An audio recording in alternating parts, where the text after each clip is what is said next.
55th anniversary of Godzilla vs. Sea Monster panel. I am your co-host, Kent, and with me is your other co-host, Jason. What's going on, everyone? Again, these panels are going to just be a celebration of said films in question. And so, to start off, this was the very first Godzilla movie that started it all for you and I. We had heard about Godzilla. We had heard about Godzilla fighting King Kong. We had very likely heard Godzilla fighting the Smog Monster at one point before we even saw our first Godzilla film. I had my birthday, September 28th, 1992. I turned 8 at that time. Had some birthday money. After we had dinner, we went out to go shopping because I wanted to spend my money. We went to Kmart. I thought you were a rich bitch. We went to Kmart. I wanted to look at the movies. I hadn't seen anything in the toy section that made me want to spend my birthday money, and went to the movie rack. Cash. I earned it by turning 8. It's called time. But went to the videotape rack. Yes, for younger listeners and viewers, videotapes. VHS. Yes. The stuff you had to rewind after you watched it. Oh, yeah. You guys have it too easy now. But looked at the videotape rack, and lo and behold, Godzilla versus the Sea Monster was there. And I'm like, picking that up. Bought it, went home, and immediately put it in and watched it. And the history of humanity, and I mean humanity, ladies and gentlemen, was forever changed, because God only knows what would have happened if we did not become Godzilla fans. You would not be here watching us right now, that's for sure. Well, if it wasn't, if it wasn't for seeing that movie and then going into the whole kaiju genre, I probably wouldn't be in the position that I am actually in, as far as my career in that sort of respect. Like, I went into web design and stuff, although I've been in sort of the art stuff and everything. But if it weren't for this film, I wouldn't be in the particular position I would be in right now. My son would not be sitting here right now playing Godzilla Save the Earth. Yeah, he'll just probably be reading books or something. Yeah, he'd be doing something stupid like reading. And he wouldn't be bugging me almost every day for like more Godzilla toys. But I would say when it led up to that point, I think it was more or less your enthusiasm for dinosaurs. Although I wasn't much of a dinosaur fan during that time, but I know as far as I can remember, you were into dinosaurs like it was nothing. That was, like, as far as I can remember, my first and, like, one and only true love for a number of years. And, I don't remember if it was our parents or someone else. One of the earliest dinosaur toys I got was that Imperial Godzilla. You used to be able to find them at just about any toy store. Yeah, now you can find them because they've been long since out of production. Yeah, you had that miniature Imperial Godzilla, and then like I think maybe a couple or so years after we got into Godzilla, it was like your birthday in '93 or something like that. I think something like either '93 or '94, somewhere around there. We went into the local mall there, and there was a KB toy store, and I can still remember this, and even the interior for that matter. Oh, I do too. And I remember I think it was on the north shelf, kind of near the register, that they had the larger versions of the Imperial Godzillas, and I still have that damn sucker today, but it's over at the parents' house. I still have mine. Yeah. Yeah, the funny thing was that like 8 or so years ago, after I got engaged, I went through, not only did I get rid of like 75% of the Godzilla stuff I had at the time. Most of your Bandai figures. Well, yeah. Not only that, but I ended up getting rid of like all my dinosaur stuff, like from my childhood as well. That that was hard. Well, both things sucked. Getting rid of like a vast majority of my Godzilla collection at the time, and then get rid of the dinosaur stuff. But the reason why I got rid of the dinosaur stuff was because I'm like, I don't see myself like ever displaying stuff. Well, then since then, a couple of Jurassic World movies have come out. And now I've got a brand new like dinosaur collection going from that.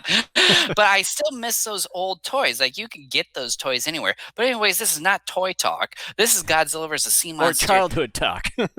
5 years. I mean, is a movie for anybody who has listened to us long enough knows that this is a movie that we defend, and a lot of it is because yeah, I mean this is the first film,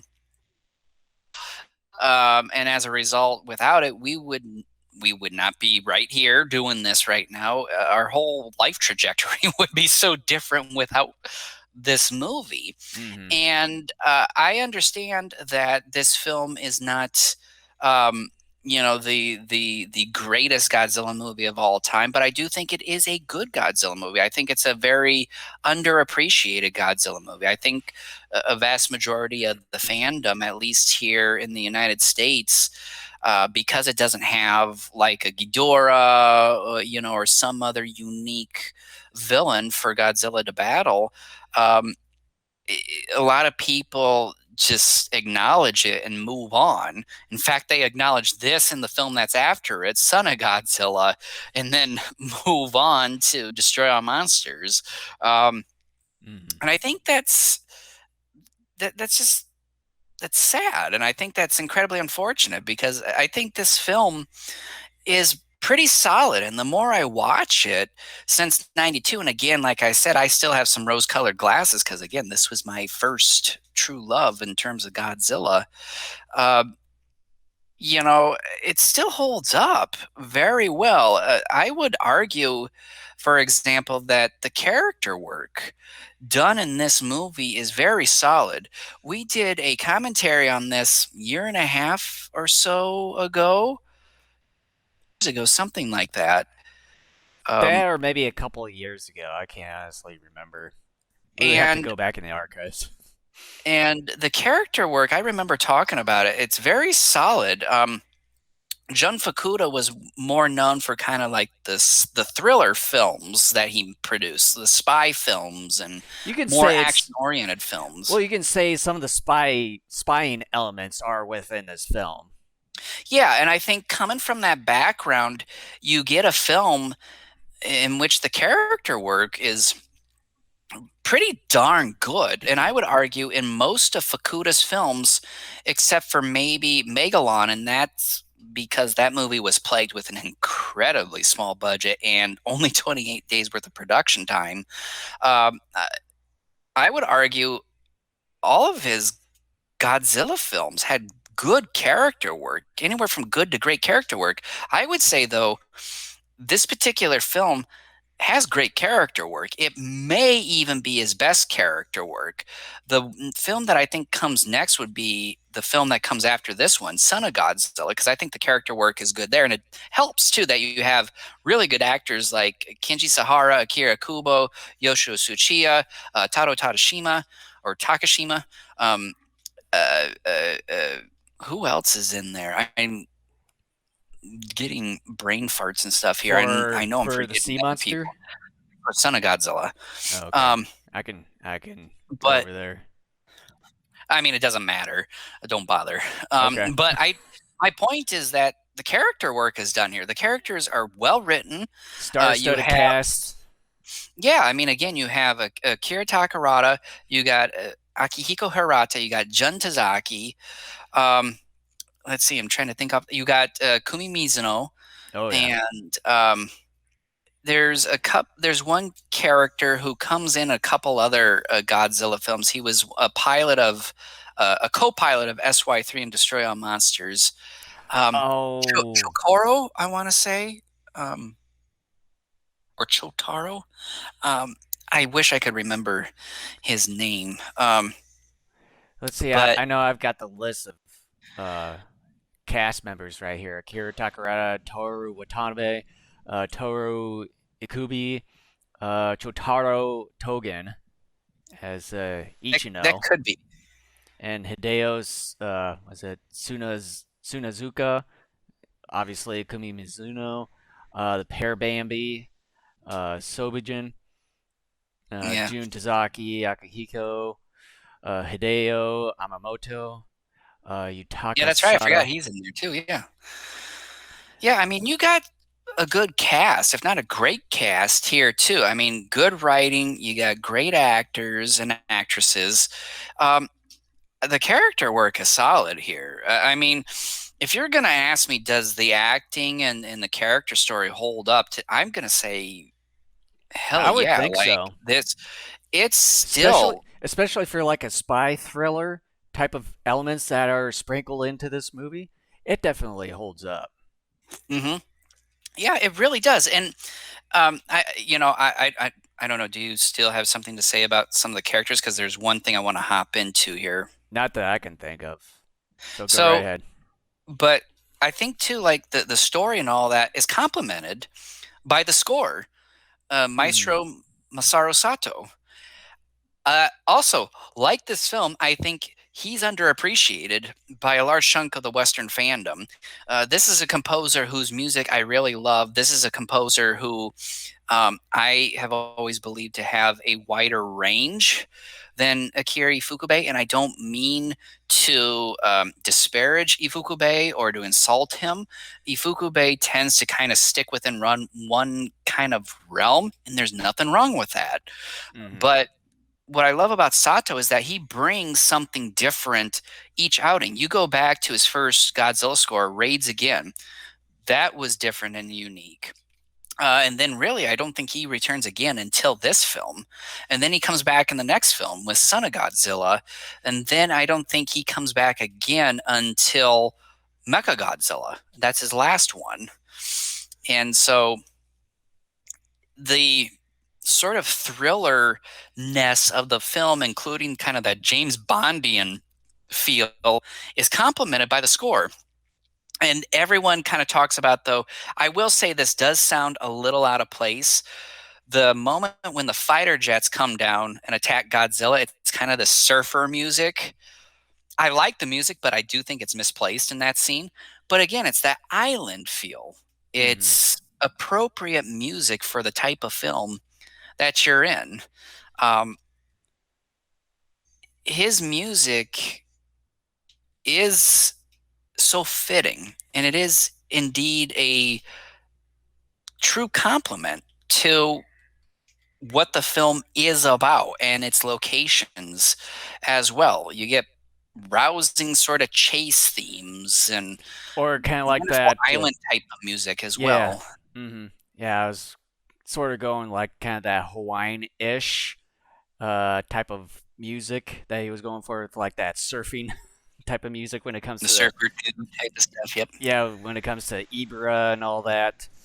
But yeah, and as far as the story or the premise of it, it's very different from a lot of the other Godzilla films that we've seen before because originally Godzilla or the original title, Ebirah Horror of the Deep, this was originally supposed to be like a Kong film that Toho was going to be doing, but unfortunately, I think this was around the time that their was it the holding rights went Licensing. out. Yeah, went out, and then they were trying to figure out another way, and then that's where Godzilla comes into play, and then history Well, goes from there. and I forget the reason why, and I don't know maybe if there is a legitimate reason or not, but it wouldn't be because this was produced in 1966. A year later, Toho would team up with Rankin Bass to uh, produce King Kong Escapes.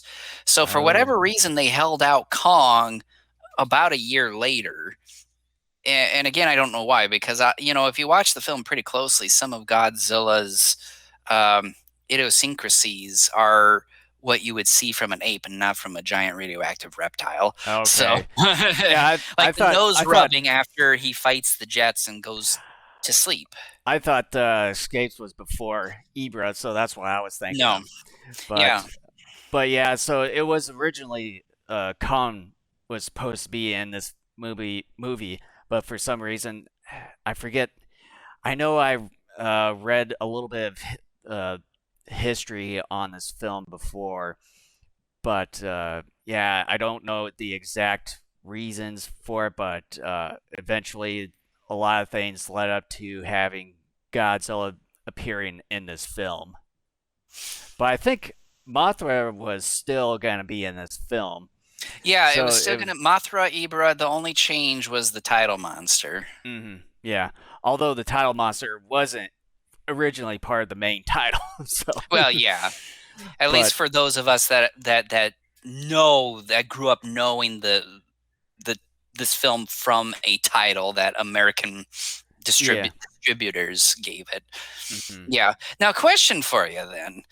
Um, Shoot it. and I'm just going to preface this right now. I understand that if the change I'm about to present to you happened, it would change again, probably the course of our own personal history again.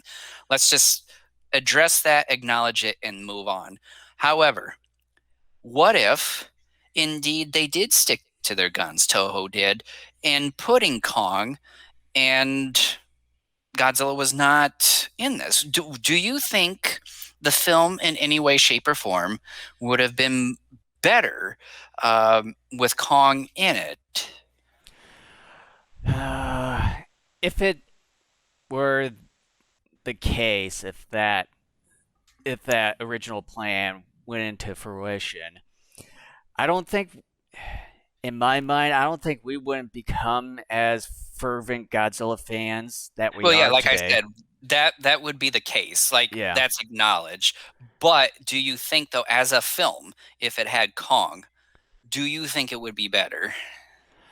I, in my honest opinion, the way how Godzilla's still acted in this film, but if Khan were in place of that doing the same things, I still don't think it would uh, really honestly do much of an impact that it has on us today, I assume. I think if it had Kong in it, as much as I really love this film and the fact that Godzilla's in it, I think on some level it would be a tad better. Because I do think, again, a lot of the things that happen in this film are more, I think, would be more interesting if Kong were in it. Because, again, and I think we may have talked about this before during our commentary and probably long ago when we actually discussed this film. Ibra, even though they give Ibra a good shot against Godzilla, and that's great. I mean, I think it's very believable in how Ibra was able to stand toe to toe with Godzilla in this film. Mm-hmm. But in a reality sense, a couple really good fire breaths, and Ibra's gone. Even though he did, yes, I know, get one or two in the face during the course of this film. I think if it had Kong, the stakes would be higher because Kong doesn't have, a range attack, doesn't have, is not like Godzilla. He can't breathe underwater and that sort of thing. I think the battles would definitely have higher stakes in them. I think on some level, it would be perhaps a more dramatic film. And again, that's not to say, um, because I love this film so much and I'm glad Godzilla's in it, but I do think objectively it would be a better film.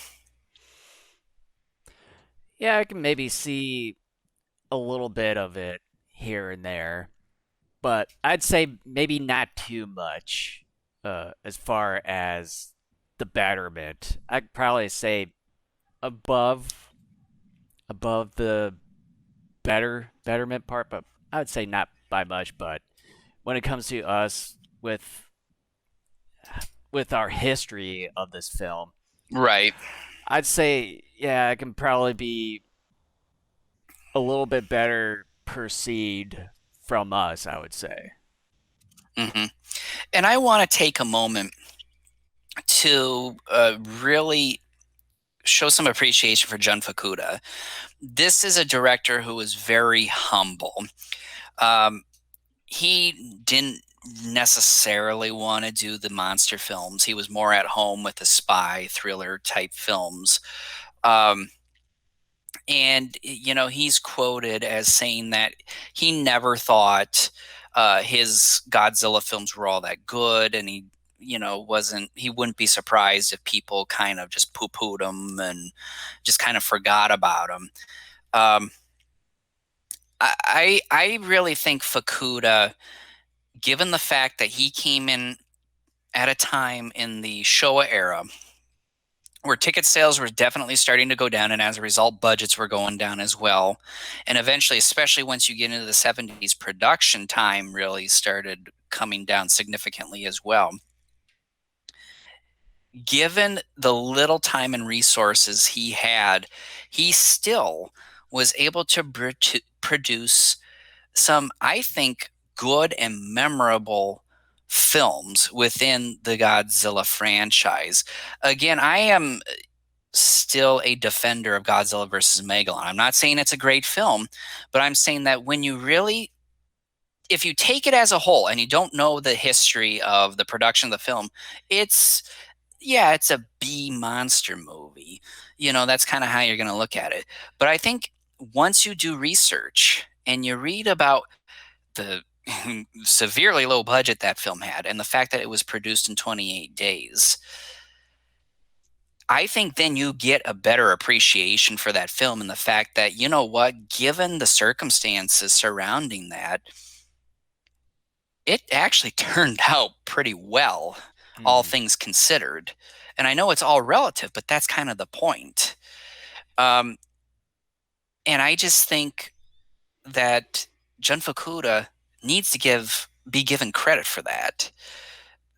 I think Godzilla versus Gigan is one of the stronger entries of the 70s. I think it's also, for a lot of Western fans, one of the more memorable entries because it brought in Gigan. Gigan is a huge fan favorite Hmm. here in the United States. Megalon is known both famously and infamously. Oh yeah. It was a lot of people from our generation. It was a lot of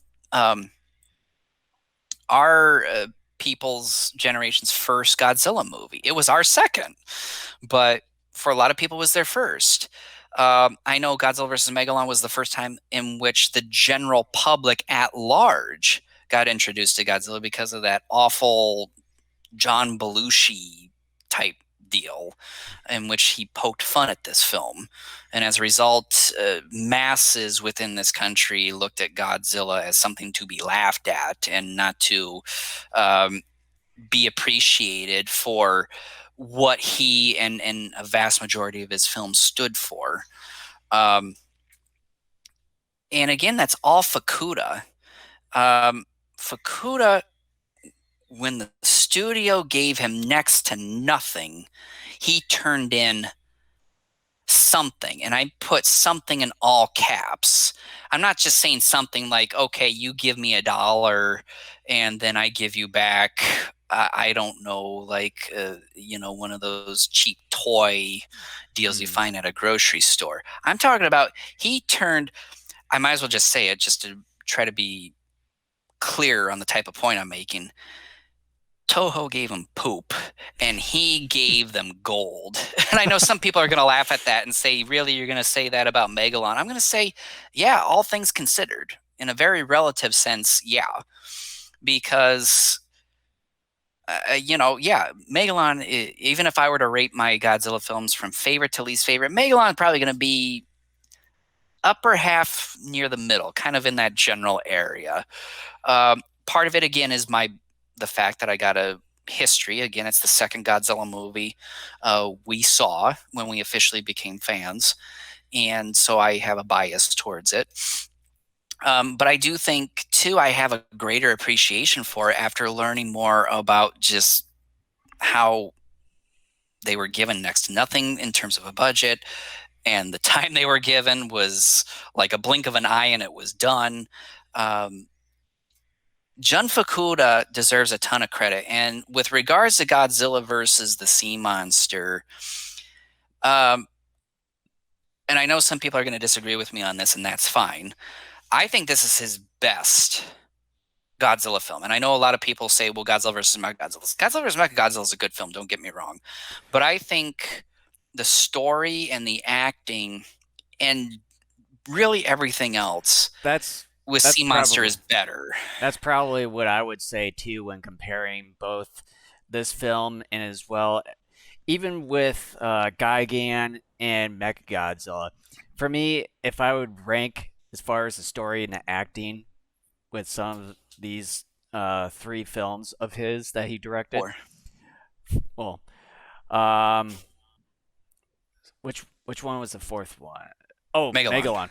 Megalon. Um, I would say yes, this one. Then I would go with Gigan, Mechagodzilla, and then Megalon, but far, not far behind I would Mechagodzilla. agree with that. Yeah. I mean, I would say, I will say this though, if you want me to be objective, if you're talking about monster battles, I would say Gigan and then Mechagodzilla is very close behind that. Um, but yeah, I mean, Jun Fukuda is really good. He's a good director, and I don't think too many fans really appreciate this man for what he did with those four entries. Those four entries for Western fans and audiences are very um, prolific and important for a lot of fans, not just boomers, but even people of our generation. Well, and then like for us, like in the Western Hemisphere, it's like a lot of the good movies that potentially are more well known are some of these spy thriller type of films, hence James Bond uh, movies and everything. So to me, what he did, I think it was a combination of both worlds, like a good combination of both worlds, and like tried to encapsulate what happens like in a spy thriller, but you have kaiju in this sort of world. How is these sorts of situations, how would they occur if these giant monsters existed? Yeah, and I want to go back to characters for a minute because you brought up something that I wanted to touch upon, and I had totally forgotten because I wanted to move on to the music. Was you were talking about the characters, how they were unique and different than most other Godzilla movies at this point. And I think by and large, you're right because what you get is you get three main characters to start off the movie. One has a brother missing at sea because I think he was a fisherman, believe it was. I I think forget. so. I believe, yeah, I believe so. And they go into this contest for dancing for however long Trying to he win a could. boat. Yep. Yeah. Endurance test. Hmm. Yeah, and so you get they're basically everyday Joes. They are you and I, okay? And then they come across this crook who ends up turning into one of the good guys. And I'm trying to just think off the top of my head, just quickly running through the gamut of the Godzilla films, including American ones. And I don't think off the top of my head I can think of a Godzilla movie where um, a villain type of person became a good guy. I could be wrong because there's so many films. It's very likely it could have happened at least one other time. Um, I Yeah, I can't think can't of think. anything off the top of my head. But then on top of that too, more or less up to this point in Godzilla's filmography, and even extending years beyond,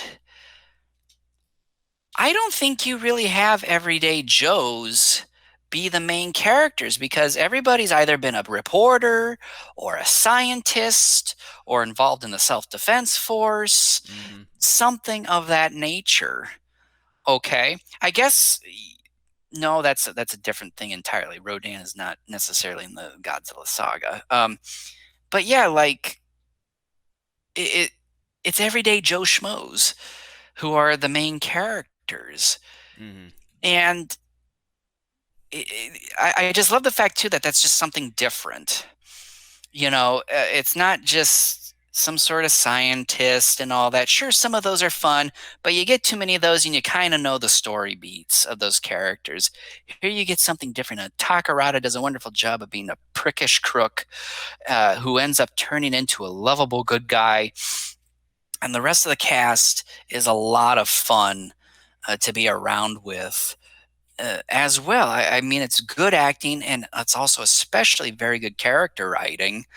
Um, this is a superbly written film all around. I will just say that it's not just characters, but all around. Like, there's a good story being told here too, with the Red Bamboo, this kind of Mm-hmm. international terrorist organization, and you get this ragtag group of people who just happen to stumble upon it via a storm at sea, and they end up saving the Yeah. day, and Yeah, just it's so incredible.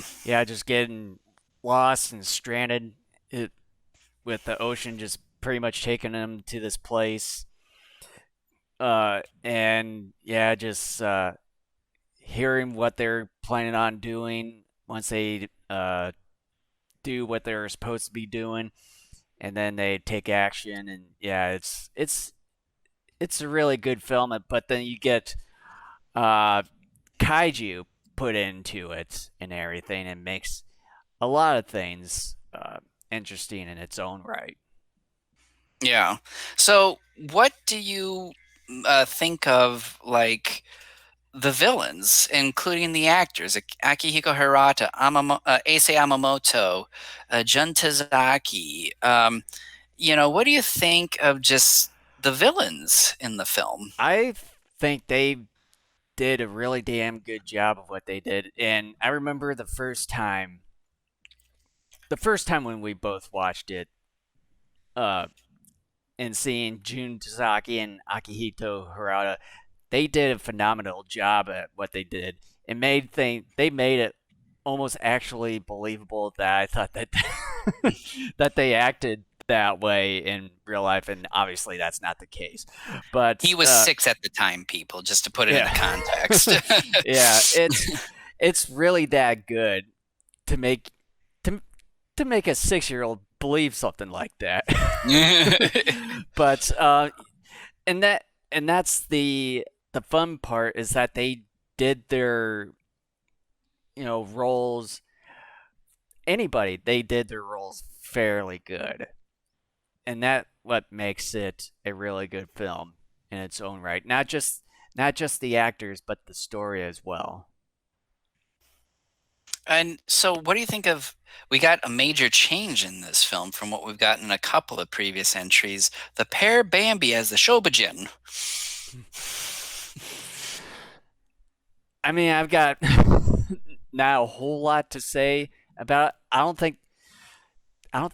They're not the. Was it the original Oh, no, no, no. The Shobijin? Peanuts. Yeah, yeah. So it seemed like that they weren't in it a whole lot. They didn't have not much of a role.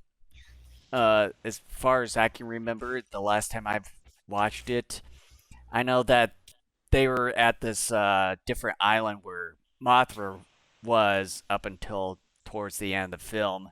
And that's So sort of it what, was Infant Island. yeah. It just looked Um, different. and yeah, they didn't really do a whole lot as far as I can remember, right Yeah, up they until the didn't. end. Yeah, they actually didn't. And but at the same time, I really think that um, they still did a very good job. They sing very well. They got great voices. I do like their Mothra song for this particular movie. Hmm. Yeah, and it would have been nice if Mothra was in it towards the middle of the movie instead of just, you know, lying there right in front of all the worshippers and stuff, and then being active towards the end. I'm not entirely sure what it's. This is sort of my only little complaint, is that I'm not sure the reason for Mothra being there, except for being kind of a plot device to carry out the main characters of the film, to escape from this island where they're being held captive by the red bamboo and then escaping from the explosion that happened on the island, which destroyed the entire island right at the end. So I really don't know the reason, sort of the reason why Mothra had to be in this film. Yeah, I mean, I've seen that complaint from quite a few people in that Godzilla is asleep for, maybe roughly half the time that that he's in the film, and that Mothra is asleep the entire film until the final 5-ish minutes or so. Um, I think though it builds dramatic tension, and I think it's relatively effective. I'm not saying I'm like, oh no, is she gonna wake up or not? I'm not saying I'm like that, but it again, this just goes to Fukuda and the writing. You have the moment in which they're really trying to wake up Mothra, like they're working overtime to try to wake her up, to go to um, Solji. I think it's Solji Island, is what it is. I know it starts with an S. It's like Solji Island. Solgil, I know, is in Son of Godzilla, but I think it's Solji or something like that, where the red bamboo is. They are off because once that timer gets down to zero, the island blows up in a nuclear explosion. So it builds this tension. It is done really well. It's not like they aren't setting off a nuclear bomb and it's just a matter of trying to pick up the characters at a very convenient time. They are doing it in a way that is very constructive and very effective storytelling. Hmm. So I just actually stumbled upon the whole con development here. So let me just read a little bit of this uh, thing here that uh, film was originally written to feature Kong rather than Godzilla, which we just talked about. The film's working title was Operation Robinson Crusoe, Hmm. King Kong versus Ebirah, but the film was rejected by Rankin Bass Productions before being accepted by Toho, after which Khan's role in the film was replaced by Godzilla, despite the fact that E.G. Tsuburaya was given directorial credit for special effects. Sadamasa Arikawa actually directed the visual effects under the supervision of Tsuburaya, who had his own company, which who that was at the time. Toho had decided to set the film on an island in order to cut back on visual effects costs. Arikawa has cited the film was a frustrating experience, stating there were major limitations on the budget from the studio. Toho couldn't have made too many demands about the budget if Tsuburaya had been in charge. The studio knew I was also doing TV work then, so they must have figured I could produce the movie cheaply.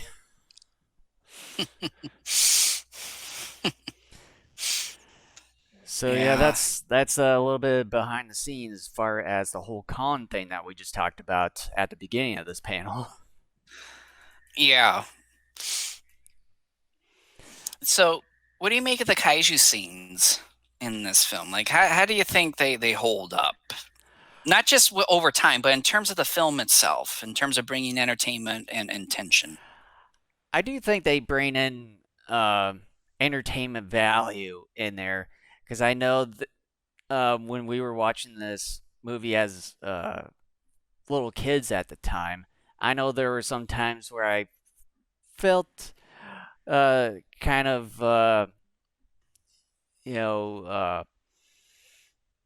little bit bored at times. I forget the other word, but yeah, I think it does add some entertainment value to bring people back in, even for little kids like me, because after watching some of these human elements of the story go on without any other sort of action, you sort of kind of get out of it a little bit, even if you're a kid. So the kaiju part, I think, brings a lot of attention for some of the younger age groups. but also some entertainment value and some, I would say, a little bit of a higher stake in it. Yeah, I will say that the kaiju moments, for the most part, serve a specific purpose. Unlike other kaiju films, where sometimes the monsters are thrown in there because, oh, people are getting antsy in their seats, we need to throw in some monsters for the sake of just keeping the audience.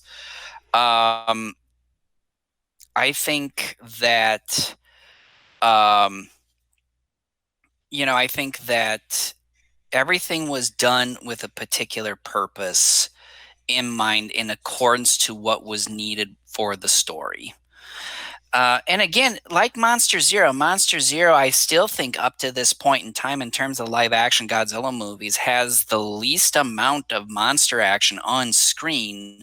But a lot of people, including myself, love that. And part of it is because not only do you have a fun story, you got great actors and characters that hold up that film. I think the same is true for this film as well. The monsters aren't on screen a ton, although you do get a couple, like two or three at least, good uh, sequences in the film. But the characters and their stories and how they're written are still so good. I'm invested in them. I'm invested in their journey. I want them to get off that island. I want them to survive the red Mhm. bamboo. I want them to take down the red bamboo. And Godzilla is a part of that. And it's just I am Yeah. okay with all of Well, that. I know I mentioned about it from a kid's perspective, but yeah, if Right. you're a grow, if when you get older and then watching it and then starting to understand what's going on, then yes, you give a lot of entertainment, not on just on the kaiju side, but as well as the human element side of the story. Yeah, I mean, look, I was 8 years old. You were 6 years old at the time.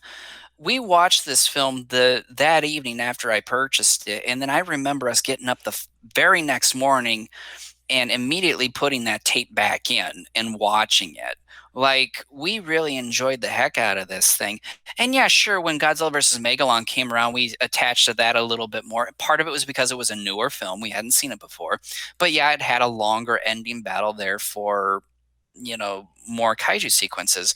But at the Hmm. same time, you and I, we enjoyed Sea Monster. We weren't turned off by it or disappointed, to a point to where, like, I don't know, we stuck with it and we became Godzilla fans immediately because of it. So I think even for some younger kids, heck, you were the same age as my son is right now when you Hmm. saw that film, and it held your attention. He's seen it. He saw it when he was 5, and he enjoys it. Well, And he's seen that stuff much younger than well, we yeah, were. and he's even, I mean, and part of it is because he's a kid, but for crying out loud, this boy loves Shin Godzilla as well. Bless his heart. I mean, He'll soon know.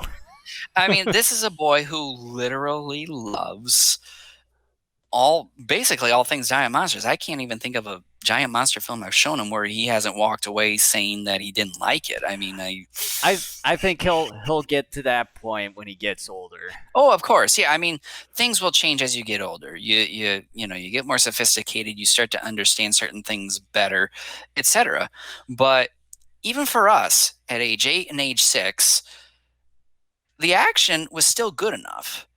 It was good. It was satisfying. That's what I will say. It's satisfying. I don't want to say it's good enough because that to me leaves a negative connotation that, yeah, it could have been better, blah, blah, blah, blah. No, it is good because now looking at it with adults' eyes and a better understanding of story construction and how you put something like that together, to me, this, and I kind of don't want to use the P word, and I know some people are going to laugh at me or even throw their popcorn or soda or whatever it is that they have right now next to them at the screen. This to me, in terms of how it's constructed, in terms of how they use the characters and the kaiju, is near perfection. Um, and again, I know there are probably more entertaining Godzilla films out there, but just stick with me. Just entertain me, indulge me for a moment here. And yes, I know I'm a fanboy of this film. Everybody's the internet overreacts a lot of things. They disagree with someone and they're ready to shoot them. Calm down. We're talking about movies here and people's personal opinions. You don't like the movie? That's fine. That's fine. That's your right to not like it. But That's that's um, that's your opinion. I mean, yeah, you don't have to you don't have to you may be cry over wrong, it. but that's your opinion. You can go burn in hell, but no, I'm just kidding. But um, I do think in terms of how it's constructed, in terms of its story and all that, and the character. I mean, it's there. Again, yeah, I Mhm. understand I'm a fanboy, so there is some bias on my end, but I still trying to look at it objectively, and then comparing it with some of the other films in the saga and all that.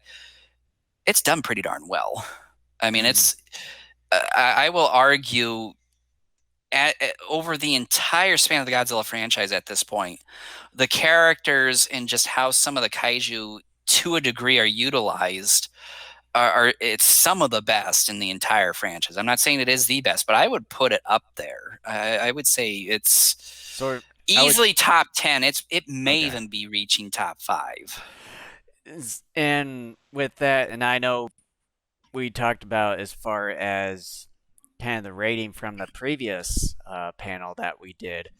Oh, that's right. Um, and I know it's been many years since we last discussed Ebirah on our show. Um, after many years since you've watched it, since our last discussion and or commentary, out of 10, what would you put it? Will you still put it kind of in the similar situation that you probably rated before? I'm guessing you probably don't First of even all, I know. have no idea Yeah, how I rate, and things change all the time. What yeah. I felt about one movie 5 years ago is probably going to be different than it is now. I mean, ratings and people's favorites a lot of times will shift and change. Um, Part of it depends on what mood you are when you wake up in the morning. Um, but for me personally, this is a 9. Um, it is, for me, like I said, near perfection. Um, I think maybe the only reason why I would dock at 1 star um, is I don't know why. I You would. know what? You know what? You know what? I will say this. I will dock it for 1 star because yeah, I love Ibera and all that, and he does do a good job of going toe to toe with Godzilla. It would have been nice to see maybe Ibera on land, although I know that would have more or less rendered him, Useless. useless.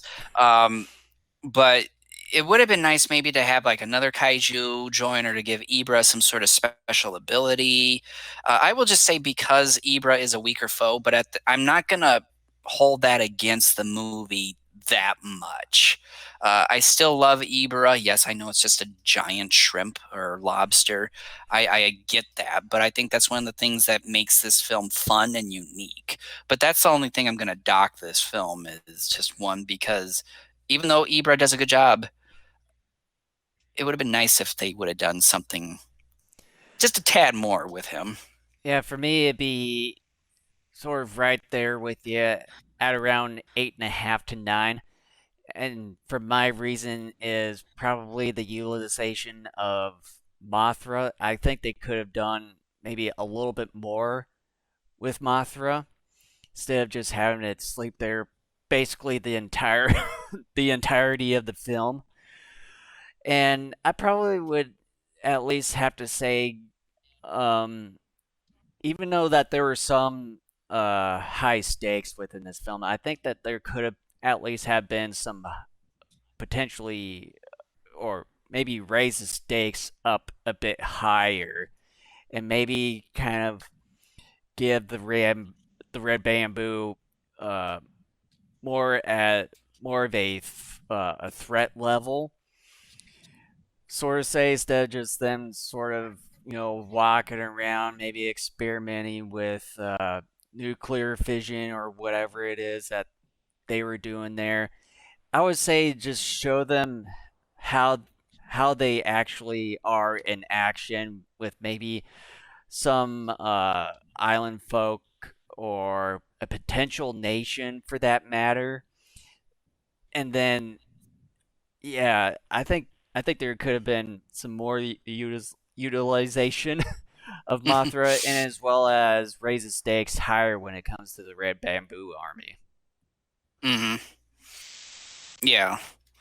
Yeah, I mean, it's a well put together film. And again, this film, unlike some of Fukuda's later films, especially with Mechagodzilla and even more so with Megalon, he had more resources. I mean, the Showa era, even though kind of around, you could argue around the time of Monster Zero, ticket sales and stuff, were declining as more and more households began to have television sets.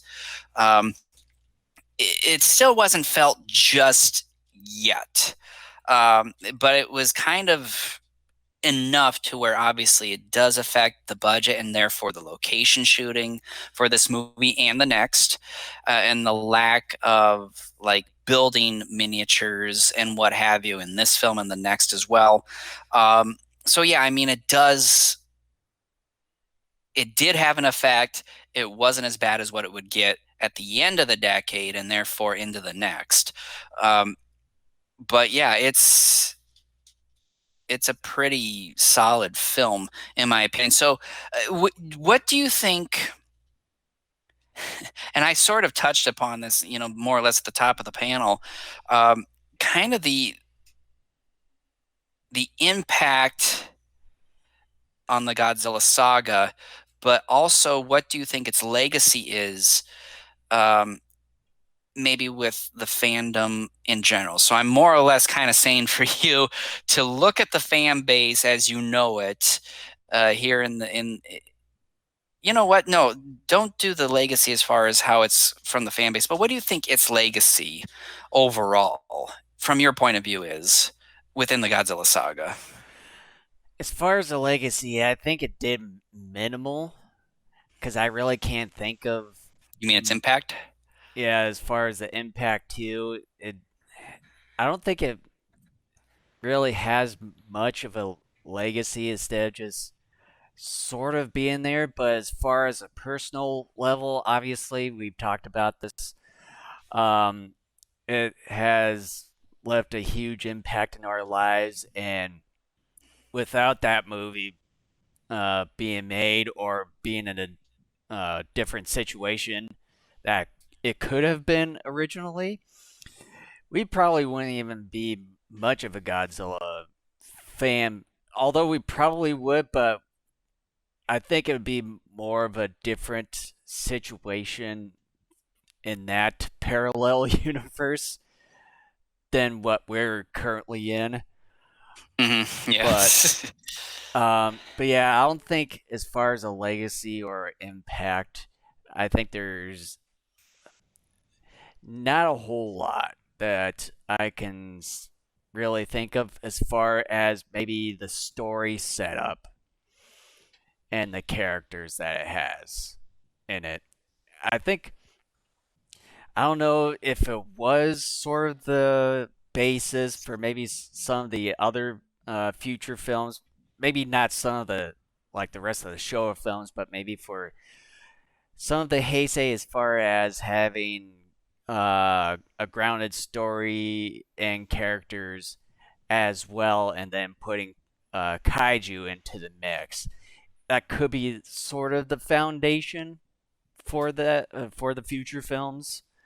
I'm not entirely sure how it went behind the scenes of everything, so that could be the impact or legacy for Godzilla versus the Sea Monster. Yeah, I think its impact within the Godzilla saga itself is basically non-existent. If anything, maybe it helped to influence Fukuda in constructing the follow-up film, Son of Godzilla. Um, but otherwise, in terms of I mean, Son of Godzilla has more of an impact on the Godzilla saga than this film, and we all know why. Minya. some people just cringed when Mm. I said that. But yeah, I mean, there's nothing that really has come out of this film. I mean, people do remember Ebirah, and I think a lot of them remember him just because he was a large lobster, and that was it. I Um, One thing I probably would say the legacy and or impact is that I would say this film is probably one of the most overlooked films in the Godzilla franchise. Yeah, I mean, again, I agree with you. This is very much an underappreciated and overlooked film. It's very much skimmed over simply because you don't have that Mecha Godzilla or King Ghidorah or Gigan type of kaiju in this film that really goes. You know, in the end, Godzilla's coming out on top. It's just a question of when is that going to happen, right? Um, and yeah, it's just.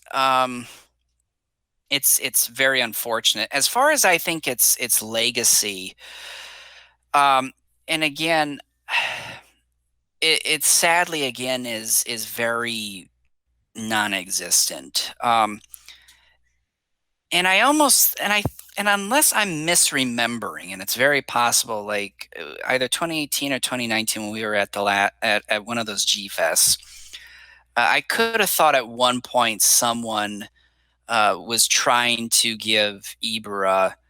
It might have been. It was one of those, I think, countdown of the best Godzilla films, I think and so. Ibra made the final four. Um, Yeah, I can remember this. I think it was the top two, and I think it was runner up behind Baialane, if I remember. Bylon, I remember one. Yeah, it was in definitely in the final four. I couldn't remember if it actually made the final two. Um, Yeah, and because I think I clearly remember I was at the front door. I was just looking into that panel room, one of the main rooms, and they well, had yeah, we both both. were. Yeah, they both had Baialane and uh, Ibra uh, pitted against one another, and then I think that was like right at the end part. Yeah, and yeah, I remember you and I were very excited about that for obvious reasons, as we've already discussed. But yeah, I just think it's unfortunate because the legacy of this film should be a lot bigger than it actually is. We could argue whether or not that should impact its impact on the saga of Godzilla, and I don't think it necessarily needs to be in order to have an incredible legacy. But legacy also sort of means impact in a sense as well too. But I just think again, like we've said a few times, it's too unfortunate that fans just kind of ignore or gloss over this particular entry because there is so much to love about it. I understand it may not have the most exciting and fascinating of battles, but you could argue that this is the one and only Godzilla movie in which all the battles take place in water, minus the quick feud Godzilla and Mothra have there right at the end. But um, you know, it is a very unique, well-made, well-written film that I think could. I think if you really were to try to be objective about it, could go toe to toe and outdo some of the more popular Godzilla films in the saga in terms of writing and characters and suspense and just overall cinema production. Mm-hmm. Um, it just, I think it's a solid film. Jun Fukuda never gets the appreciation he deserves either. Neither does Masaru Sato, quite frankly. I mean, this is sort of an island, no pun intended, of misfits that put together, in my opinion, one of the better Godzilla films in the entire saga. And it's people acknowledge its existence by and large, but it's just, like I said, it's mainly either ignored or glossed over. Mm-hmm. So, Yeah, sadly. But I mean, unless you have nothing else to comment on the film, I think we can wrap up our 55th anniversary panel of 1966's Godzilla versus the Sea Monster, or Ebirah, Horror of the Deep. All right, we'll catch you guys on the next panel. We hope you enjoyed it, and we hope you're enjoying Daikaiju Fest as well.